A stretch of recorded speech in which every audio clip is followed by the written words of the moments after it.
Live Social. Ben ritrovati amici dei social, del YouTube, insomma di Facebook, di tutte le piattaforme che preferite. Io sono Francesco e questo è Live Social, il programma che vi tiene compagnia assieme a tanti amici, tanti ospiti, tanti professionisti differenti che ci vengono a trovare e ci raccontano un po' delle loro attività, un po' dei loro mondi. Ed è un mondo internazionale, quella che ci presenta l'ospite che è qui con me, Marsha Burdick. Ben ritrovata Marsha. Buongiorno. Come stai? Ciao. Tutto bene? Tutto bene, sì. Ottimo, grazie per essere tornata qui a trovarci, per raccontarci un po' del tuo metodo, un po' dell'inglese, che insomma in Italia tra l'altro è sempre un po' visto in maniera storta, perché sappiamo tutti che è importante, ma forse siamo ancora un po' indietro con la lingua, vero? Secondo me tutti hanno paura. Tutti hanno paura? Tutti hanno paura. Assolutamente. Uno, insomma, bisogna buttarsi perché è importante, due, perché non è così tremendo. Io però so che ci sono tante persone che sono convinte che, tipo, tante persone che conosco che l'inglese non riusciranno mai a impararlo. Ecco, secondo te è possibile imparare l'inglese a tutte le età per tutte le persone? Sì, certo. Questo è un bel messaggio di speranza. Si tratta di cambiare mentalità. Ok. Allora, spiego. Una cosa di noi che parliamo inglese, noi non abbiamo quest'idea che non siamo portati per qualcosa. Come questa cosa ci è troppo difficile, è precluso, è fuori portata.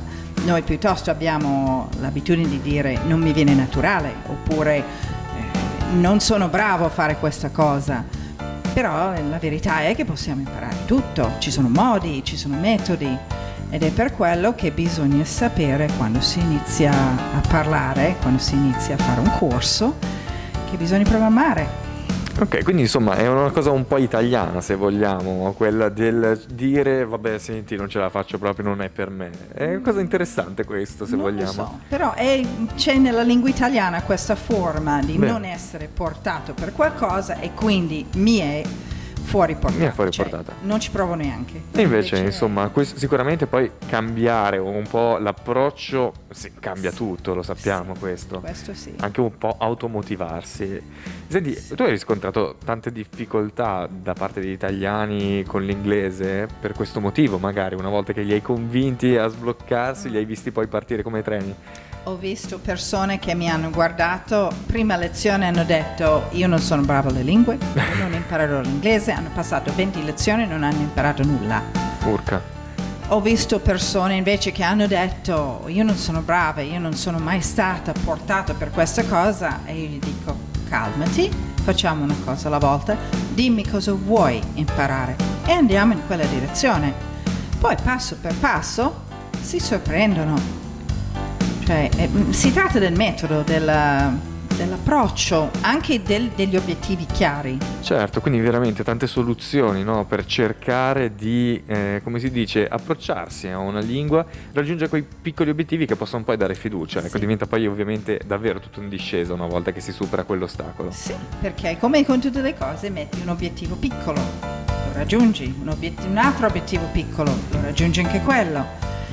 E poi ti convinci che sì, ce la faccio. Assolutamente, un piccolo passo dopo l'altro. E senti Marsha, a chi è che ti rivolgi? Sicuramente è un'informazione che abbiamo già dato nella nostra vecchia intervista, ma a chi è che si rivolgono le tue lezioni, i tuoi corsi? Allora, le mie lezioni si rivolgono a professionisti, bambini. Di solito faccio lezioni individuali con gruppi piccoli, quindi c'è un'attenzione proprio personalizzata. Ottimo, perché te lo chiedo perché so che poi si può raggiungere diversi livelli, no, della conoscenza inglese. Tra un attimo andremo a scoprire un po' quali sono questi livelli. Per ora ci possiamo salutare, visto che insomma adesso tutti i nostri amici che insomma non parlano bene inglese saranno sicuramente un po' più motivati, no, dal prendere. Spero di sì. Assolutamente, Spero di sì. perché insomma l'inglese è davvero troppo Sì. importante per... Posso suggerire una cosa Certo. per loro? Allora, io faccio una cosa, un'attività nella mia città, lo possono fare chiunque, magari altri insegnanti anche, è l'aperitivo in lingua, che adesso che si apre tutto, si tratta di trovare un gruppo che va al bar o va in una libreria per parlare inglese. e anche se si fanno errori fa niente. Esatto. Basta parlare. E soprattutto poi diventa anche divertente quando si sbaglia in un certo contesto. L'importante è poi farsi capire. Ecco, credo che sia veramente una bella sfida. Quindi insomma, a questo punto ci possiamo vedere veramente per un aperitivo in lingua, una language night. A questo punto non mi resta che organizzarla insieme appunto agli amici che avessero voglia di venirci a trovare. Abbiamo un numero di telefono, così insomma adesso potete contattare anche Marcia al numero 348 72 57 491. Su Facebook Burdick Communications, su LinkedIn Marcia Burdick, il sito www.burdickcommunications.com, potete altrimenti contattarla anche all'indirizzo email marcia@burdickcommunications.com. Marcia, a tra poco, ci vediamo sempre qui su Live Social. Un saluto anche a voi amici. Ciao. Live Social.